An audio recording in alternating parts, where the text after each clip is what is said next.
I'd like to welcome Frances White back to the stage.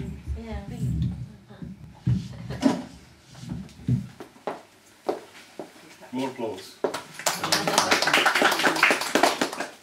Oh, yes.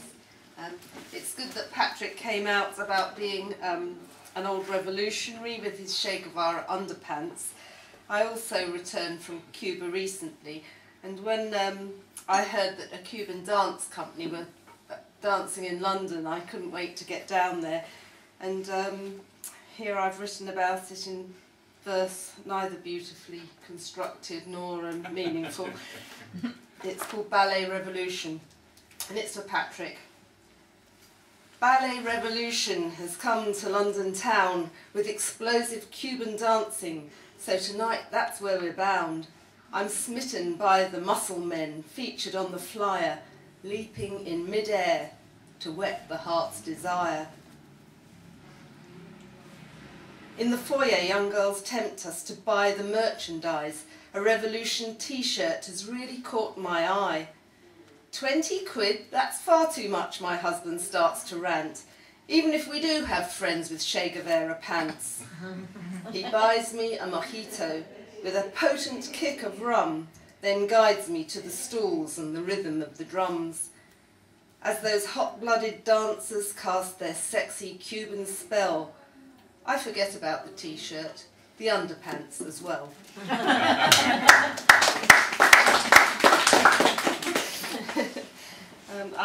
I always enjoy live music venues, such as the Eel Pie Club in Twickenham, near where I live, and this is just a little snapshot of a scene I observed there before the smoking ban.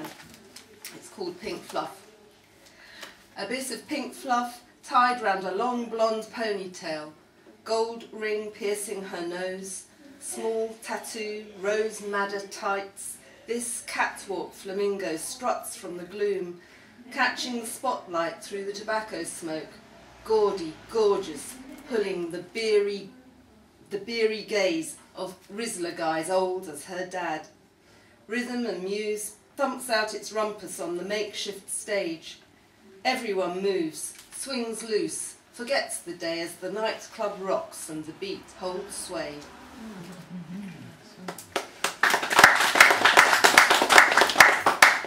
Here's another short poem that starts in a music bar called Piano Bar Blues. Dizzy summer night, quenched with lager, her eyes dreamy with piano bar blues. Moving aside their empty glasses, his arm brushed hers. Low lighting and soft cushions made her head swim. They slipped away into the moonlight, music fading as they sauntered back under the larch trees along the water, his hands in his pockets all the way home. I mentioned earlier that May was a sad month for me, and I have a poem about my youngest brother who visited the Isle of Skye on a Maybank holiday, and the Coolins are a mecca for climbers, but unfortunately the mountains claim many lives, and this is called The Black Coolin. What fatal error undermined your skill when you set off without a glance behind upon the slopes of those forbidding hills? Escaping to the mountains and their thrill with trusted friends you knew to be your kind, what fatal error undermined your skill? You ventured out alone to breathe your fill, a short walk in the sunshine to unwind upon the slopes of those forbidding hills. The sea lay tranquil and the island still. I wonder if their magic made you blind, as hidden peril undermined your skill. No one was there to see you fall and spill your youth and all the plans you had in mind upon the slopes of those forbidding hills. The black Coolin captured your free will and shrouds the jagged facts so we can't find what fatal error undermined your skill upon the slopes of those forbidding hills.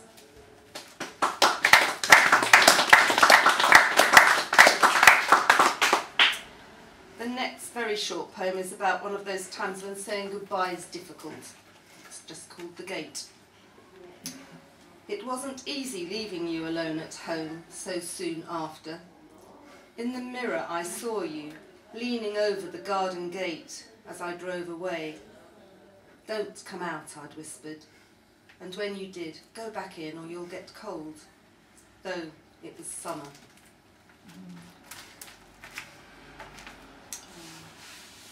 My sons love fishing, and they've grown up now, but when they were little, I worried, unnecessarily they say, about the lonely spots where they chose to fish.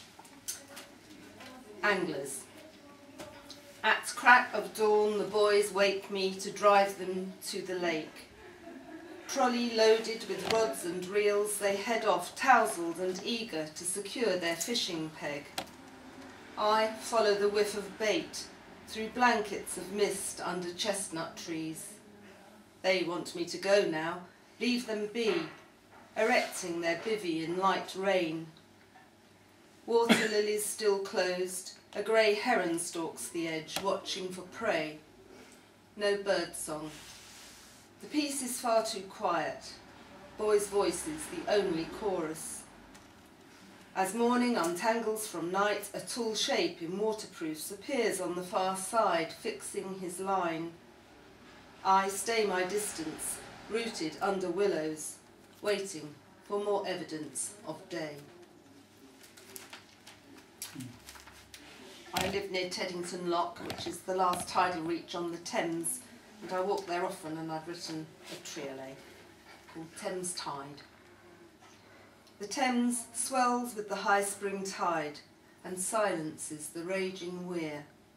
Willows deep in waters wide, the Thames swells with the high spring tide. I watch the seagulls wheel and glide, their sharp cries carried loud and clear.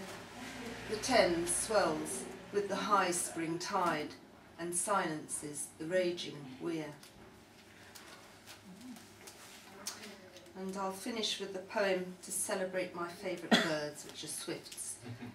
They entertain me from the time they arrive in May until they depart in August. And I've called the poem Swiftscape.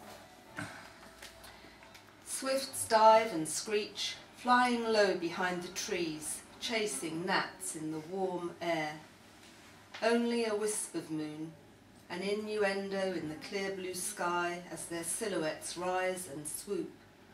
They dart away down streets like rowdy bikers, revelling in each twist and turn, to reappear screaming on scimitar wings, cutting black arcs across the sky. As swifts outfly the shadows, jasmine fills the air. A blackbird sings safe in the cherry tree. Hushed, they wheel and spiral higher, gliding sky skaters tracing patterns round the moon. I gaze until their soaring shapes merge into the soft midsummer night, and darkness breaks the spell. Thank you very much.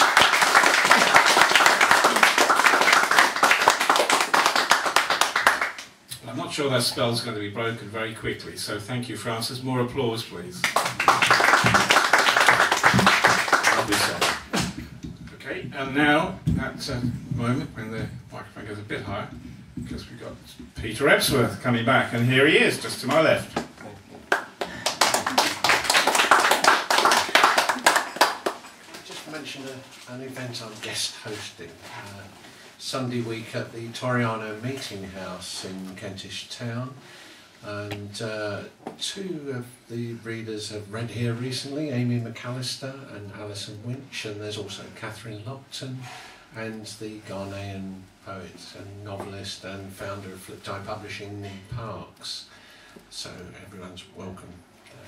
Okay, thanks. What's the date? May 27th, so it's not this coming Sunday, the Sunday after. Thanks. It starts at 7:30ish, and you can, and there are readers from the floor. You get to read one poem.